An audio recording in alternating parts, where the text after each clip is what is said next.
Pochybujem, že by sa našiel tu na YouTube nejaký doktor, ktorý by to vedel. Takže...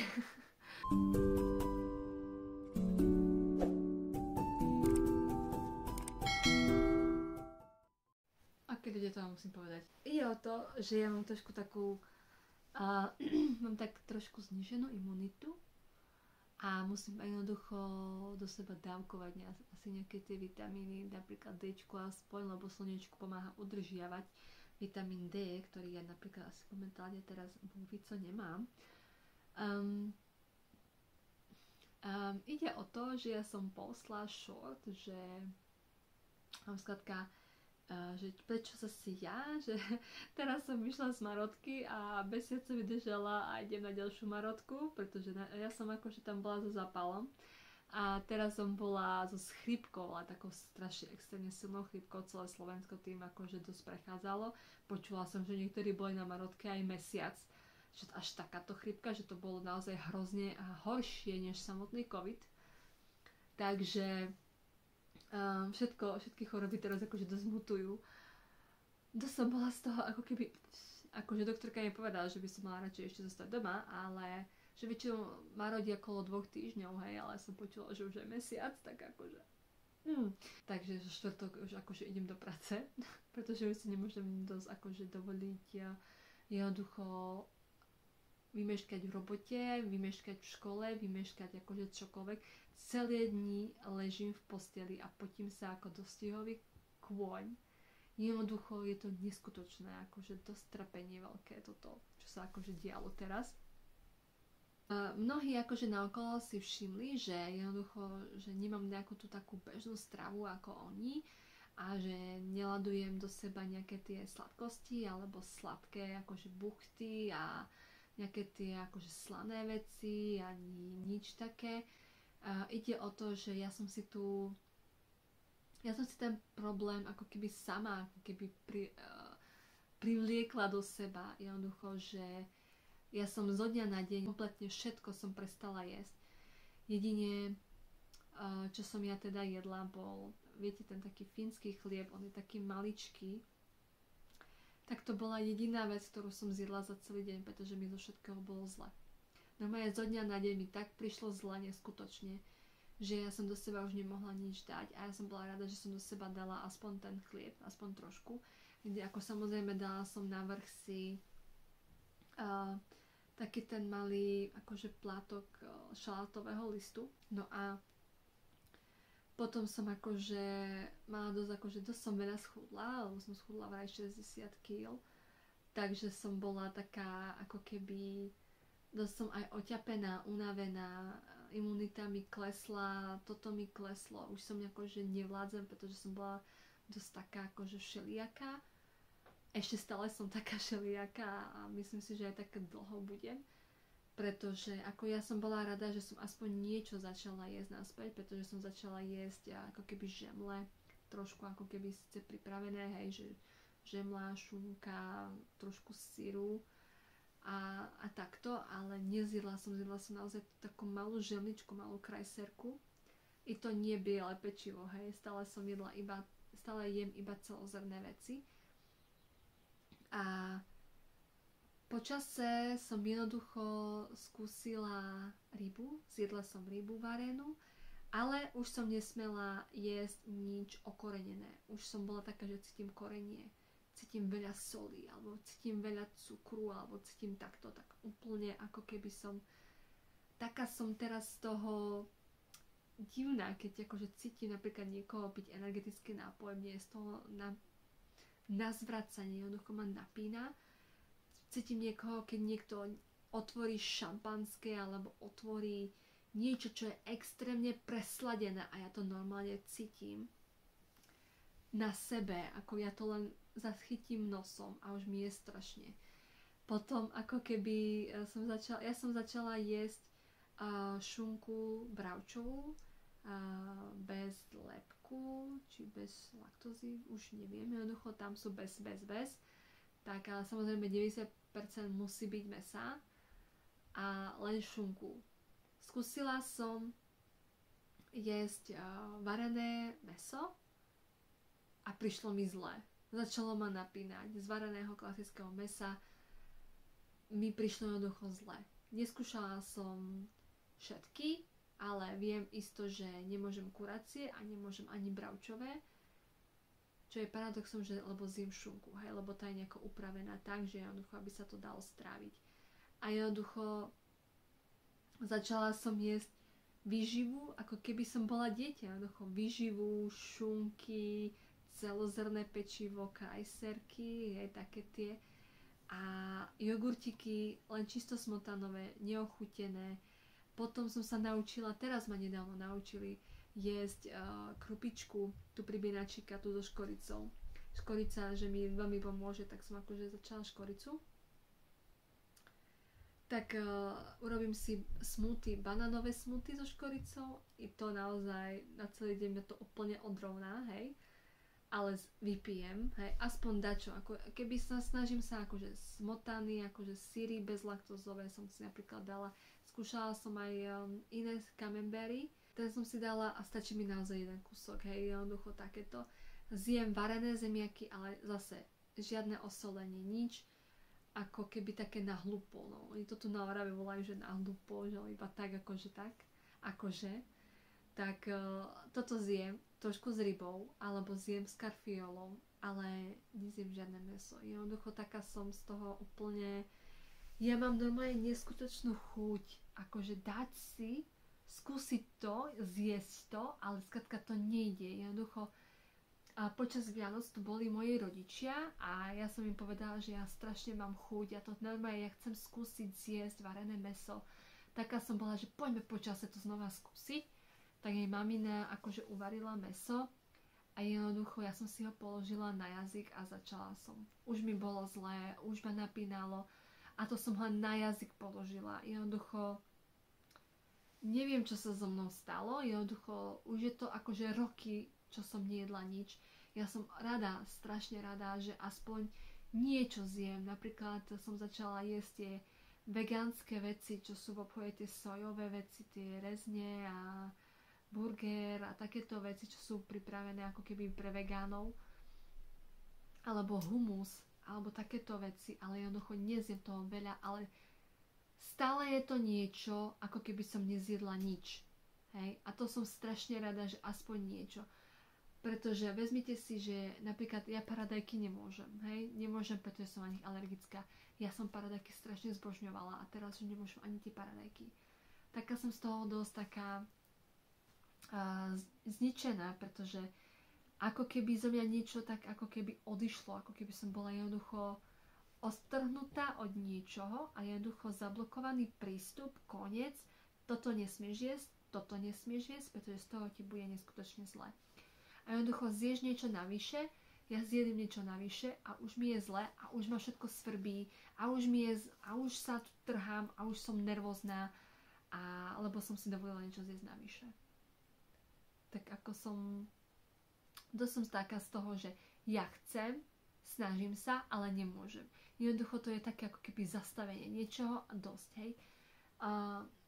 Zjem aspoň na raňajky, zjem dačo pomedzi, ako keby dačo maličké, dačo si schrustnem, lebo napríklad tie kukuričné oplátky, čo sú napríklad v Poľsku, čo predávajú, alebo špaldové, tie oplátky normálne, akože zdravá strava, to každý pozná. Tak toto si dám, akože trošku si akože zahryznem, alebo napríklad korbačky si dám jednoducho takto a potom na obed zjem akože buď to, alebo zjem camembert, alebo zjem ako keby ten ako rezeň sojový, alebo dačo také. Samozrejme nič nerobím v oleji, všetko len tak na panvičke alebo vo fritéze teplozdušnej, ale nikdy nezjem nic z oleja. Taká som, ani rybu som nezjedla z oleja, hej. Ja ju jem iba len ako vo vode ju trošku povarím a dosť, alebo ju len dám na panvičku a jednoducho ju takto oprážim na holo, na čisto, jednoducho len takto. Inak nezjem nič také konkrétne, že by som si mohla ísť dovoliť ísť si dať pizzu, alebo ísť si jednoducho máš chuť na croissant, ani náhodou, jednoducho moje telo jednoducho to odmieta a to je už takto niekoľko rokov. Odkedy som jednoducho z jedného dňa mi prišlo zle, dosť odtedy to tak je. Jednoducho, a každý mi teraz hovorí, že to mám skrátka v hlave a čo ja s tým zrobím? Ja mám napríklad chuť a nemôžem, lebo prídem, skúsim to a príde mi zle. Ale to nie je mojou vinou, že v mojej hlave. Ja si myslím, že je to skôr tele. Niečo v tele, čo bráni tomu organizmu to jednoducho požiť. No. Ja mám chuť, idem to prehltnúť a vyvaliť to von, lebo to nechce. Jednoducho naozaj, ako keby som bola nejako rozčlenená vo vnútri. Jednoducho zablokovaná som, jednoducho úplne neviem, čo to je so mnou a pochybujem, že by sa našiel tu na YouTube nejaký doktor, ktorý by to vedel. Takže poviem vám to takto. Moji doktori hovoria, výsledky máte v poriadku, toto máte v poriadku, toto máte v poriadku, máte nízku imunitu. Potom sa nájde expert, ktorý mi hovorí, že by som mala začať jesť mäso, pričom ja mäso nemôžem.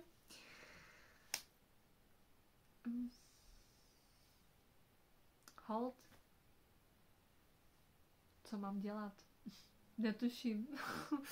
Jednoducho ešte mi nikto nekontroloval žalúdok. Ani pažerák. Takže neviem, že čo sa deje. Takže ešte tam treba asi zajsť. Pretože ja neviem, čím to je. Jednoducho je to tak. Nemôžem si nič dovoliť zjesť navyše. Ani nič zjesť ako keby len tak. Dať si keksik. To by som chcela veľa. Takže tak. A to o tom, že jednoducho ešte mám problémy prakticky ešte doslova ako keby v hlave, pretože mám dosť často migrény, hlavne keď ako keby ako my ženy sa poznáme tak počas menzesu, ale ja to mám skôr tak na striedačku, že raz pred a potom po. Najhoršie je na tom to, že nemala by si mať bolesti v hlave, mala by si mať skôr bolesti dole, ako keď máš mať menzes, tak hlavne mňa boli brucho, lenže mňa boli hlava a mám z toho obrovské migrény a migrény mám na takej úrovni, že jednoducho ja mám prakticky chronickú bolesť hlavy, takú neskutočnú, že mňa to tak položí na posteľ, začnem automaticky zvracať a keď nemám pri sebe tabletky, tak jednoducho ja naozaj zvracam, že jednoducho mňa to tak položí, že mňa to odrovná na 2 dní. Jednoducho som úplne odťatá. A stalo sa mi už aj to, že som jednoducho bola kvôli migréne už aj týždeň doma a to bolo strašne zle. Začala som chodiť aj ku neurologičke, bola som aj na magnetickej, ale jednoducho mám len lieky na to, aby jednoducho to nejako utlmilo a neviem, toto sa všetko stalo prakticky po covide, hej. Priznávam, že ma jednoducho covid ma celkovo kompletne obrátil a jednoducho ma to jednoducho takto rozbilo ma to jednoducho. Všetko ma rozbilo a som z toho strašne unavená.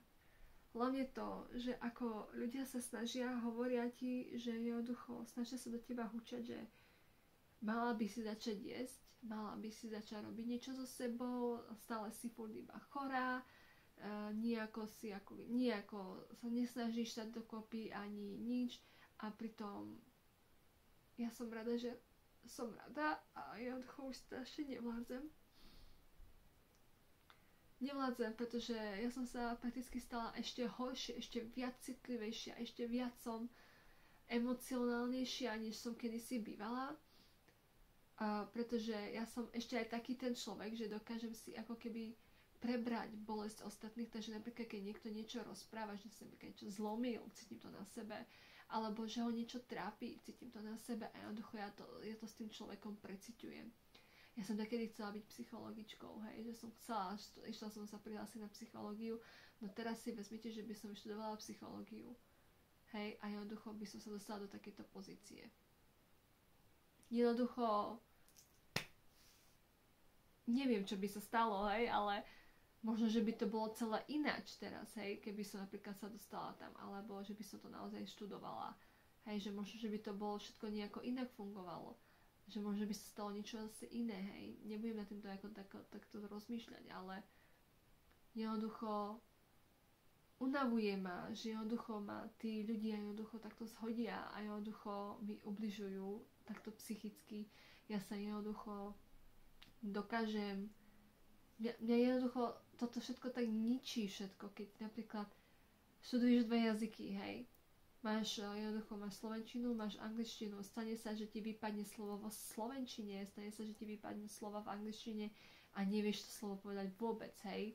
Alebo že napríklad nevieš popísať niečo, no tak sa snažíš nejako tú vec opísať, ale i tak si potom ty tá najhoršia osoba, hej, a napríklad na teba bude kričať a vezmite si ja, hej, čo som emocionálny človek, jednoducho na mňa začne niekto kričať.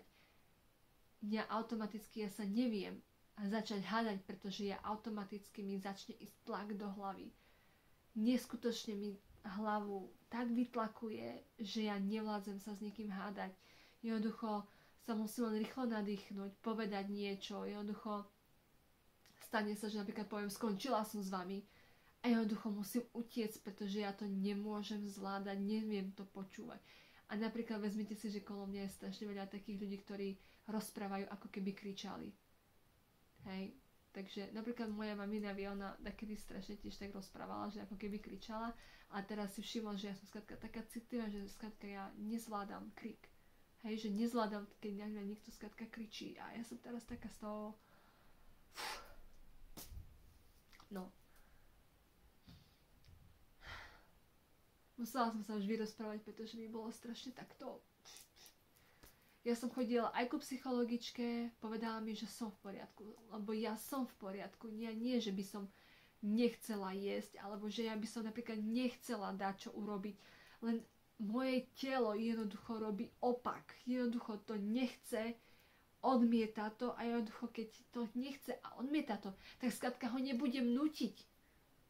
Jednoducho čo s tým mám robiť? Nič s tým neurobím, pokiaľ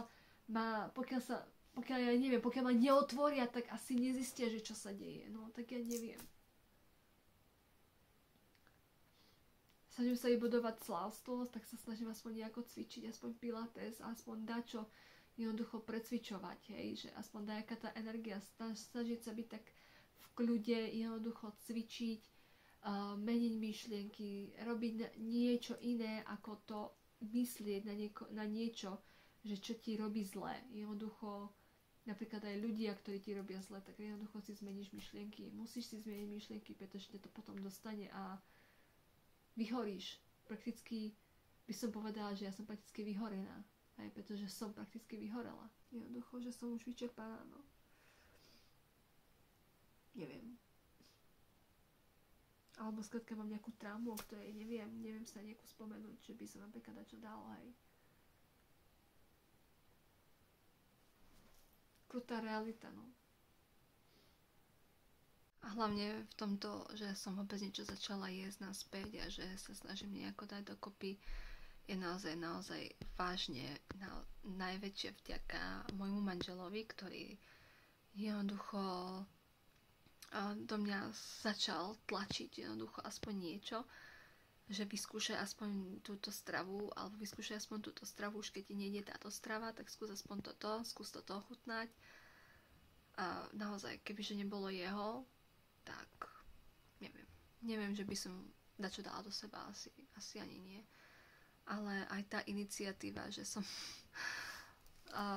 jednoducho, že som prikývla a súhlasila s ním, tak som rada, že aspoň dačo.